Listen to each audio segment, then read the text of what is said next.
کے بیچ چھوڑ دیے اور یوں اس نے دنیا کو غلام بنا لیا.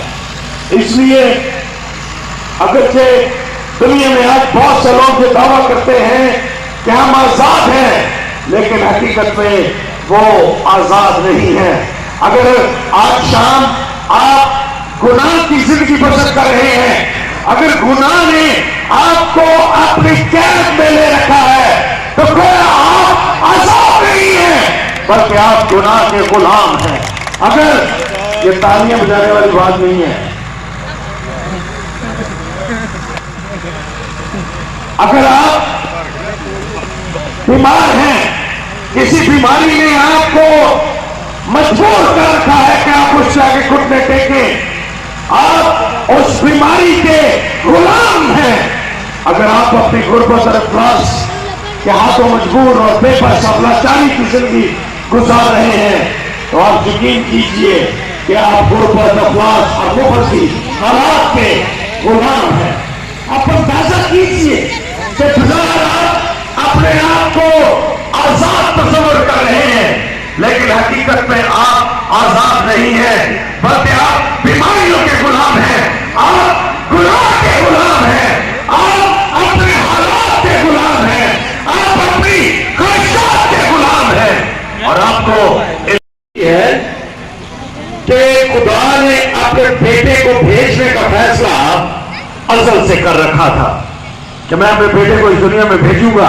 یہ خدا کا فیصلہ تھا، اور وہ جا کر انسان کو ان کے گناہوں سے آزاد کرے گا، وہ بیماریوں کے قید خانے سے انسانوں کو نکالے گا، وہ مجبور اور بے کس لوگوں کو ان کے قید خانے کے دروازوں کو کھولے گا اور ان کو آزاد کرے گا، اور وہ دنیا کو بتائے گا کہ دراصل ہمارا خدا جو آسمان پر ہے وہ ہم سے پیار کرتا ہے، ہم سے محبت کرتا ہے، اور وہ یہ نہیں چاہتا کہ ہم ان قید خانوں میں اور ان زنجیروں میں جکڑے رہے.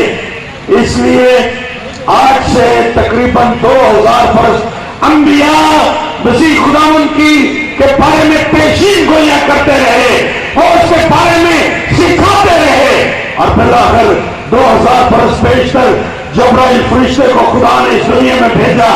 یہ فرشتہ مقدسہ مریم کے پاس پہنچا اور اس نے جا کر مقدسہ مریم سے کہا، مریم تو دنیا کی تمام عورتوں میں مبارک ہے، کیونکہ تو خدا کے بیٹے کو جنم دینے والی ہے، اور تیرے بیٹا ہوگا، اس کا نام یسوع رکھنا، جس کا مطلب ہے نجات دینے والا.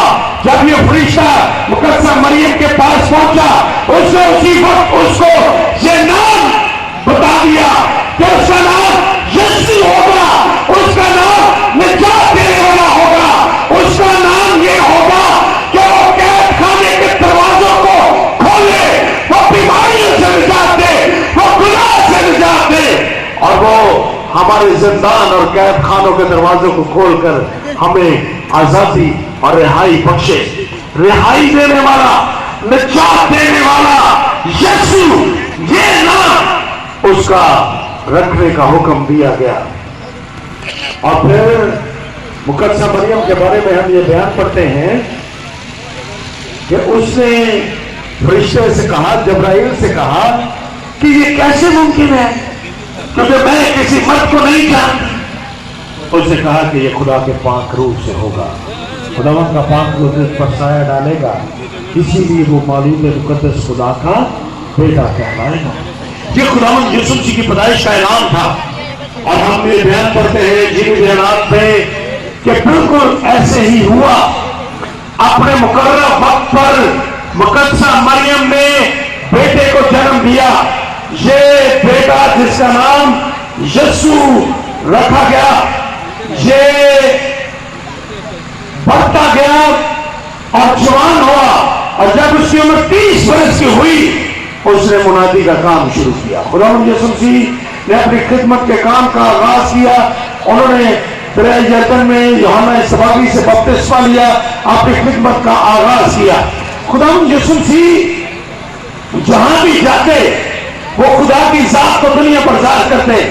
ان کے سپرد کام یہ تھا کہ وہ خدا کی ذات کو دنیا پر ظاہر کریں. خدا کون ہے, خدا کیسا ہے, اور وہ دنیا اور انسانوں سے محبت کرتا ہے. اس بات کو دنیا پر ظاہر کریں, وہ ظاہر کریں کہ خدا محبت ہے, اور وہ خدا کی اس محبت کو جس کا بیان یوحنا اپنے انجیلی بیان اس کے 30 باب اور اس کی 16ویں آیت میں کرتا ہے کہ خدا نے دنیا سے ایسی محبت رکھی کہ اس نے اپنا اکلوتا بیٹا بخش دیا تاکہ جو کوئی اس پر ایمان لائے ہلاک نہ ہو بلکہ وہ ہمیشہ کی زندگی پائے. خداوند یسوع مسیح نے دنیا پر اس محبت کو ظاہر کرنا شروع کر دیا. انہوں نے کہا کہ جس نے مجھے دیکھا اس نے باپ کو دیکھا. جو خدا کو دیکھنے کی تمنا اور خواہش لوگوں کے دلوں میں تھی, خداوند یسوع مسیح نے ان کی تشنگی کو دور کر دیا. خداوند اب مجسم صورت میں انسان بن کر انسانوں کے درمیان تھا اور وہ گویا خدا کو دیکھ رہے تھے. خداوند یسوع مسیح خدا کی ذات کو دنیا کے سامنے پیش کر رہے تھے. جب انہوں نے بیماروں کو دیکھا تو ان کو ترس آیا. کلام میں لکھا ہے کہ اس کو ان پہ ترس آیا.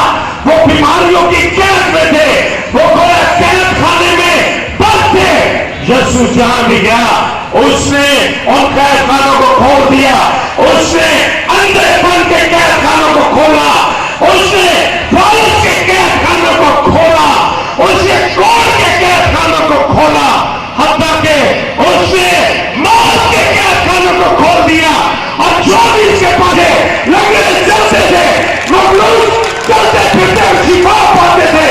حتیٰ کہ یسوع نے لازر کو جو 3 دن کا مردہ تھا اس کو اس کی قبر سے زندہ واپس بلا لیا. اس نے یعقوب کی بیٹی کو شفا بخشی اور اس کو جو مر چکی تھی زندہ کر دیا. اس نے موت کے دروازوں کو بھی کھول دیا کیونکہ اس نے خود کہا تھا کہ میں اس لیے آیا ہوں تاکہ لوگ زندگی پائے اور کثرت سے پائے. اور اس کو ثابت کرنے کے لیے اس نے لازر کو قبر میں سے واپس بلا لیا. اور کلام میں یہ لکھا ہے کہ جب اس نے اس کو کہا اے لازر قبر سے باہر نکل آ, تو لازر کفن میں لپٹا ہوا اپنی قبر سے باہر نکل آیا. خدا نے گویا موت کے زندانوں کو کھول دیا. اس نے موت کے قید خانے سے لوگوں کو رہائی بخشی. اس نے بیماریوں سے رہائی بخشی. اور اس نے آپ جانتے ہیں کہ ایک مرتبہ ایک مفلوج کو چارپائی پر اس کے آگے لٹکایا گیا تھا چھت کھول کر. یسوع نے اس سے پہلے کہ وہ اس کو جسمانی شفا دیتے انہوں نے اس سے کہا بیٹا جا تیرے گناہ معاف ہوئے. اب لوگ جو فقیہ اور فریسی وہاں پر موجود تھے وہ بڑے حیران ہوئے کہ یہ کون ہے جسے جو گناہ معاف کرتا ہے, کیونکہ گناہ معاف کرنے کا اختیار صرف اور صرف خداوند کے پاس ہے. لیکن خداوند یسوع مسیح کو یہ اختیار بھی تھا کہ نہ صرف وہ بیماریوں کے قید خانے سے لوگوں کو شفا بخش رہے بلکہ انہوں نے لوگوں کو گناہ کی غلامی سے بھی نجات بخشی. گناہ کی غلامی کے دروازوں کو کھول دیا تاکہ ہم گناہ کے غلام آئندہ کو ہم, کلام میں لکھا ہے تاکہ آئندہ کو ہم گناہ کے غلام نہ رہیں. ہم گناہ کے غلام نہ رہیں, ہم بیماریوں کے غلام نہ رہیں, ہم اپنے حالات کے غلام نہ رہیں. سو یہ ہے حقیقی آزادی جو دینے کے لیے خداوند یسوع مسیح اس دنیا میں آئے تھے. اور یسوع نے یہ آزادی لوگوں کو مفت میں بخشی. کسی کو کوئی پیسہ دینے کی ضرورت نہیں تھی بلکہ جو اس کے پاس آتا تھا مفت نجات پاتا تھا. یہ خداوند یسوع مسیح کی بخشش اور ان کا کام تھا کہ وہ ہمیں ان قید خانوں سے آزادی دلوائیں. خداوند یسوع مسیح اسی لیے اس دنیا میں آئے تھے.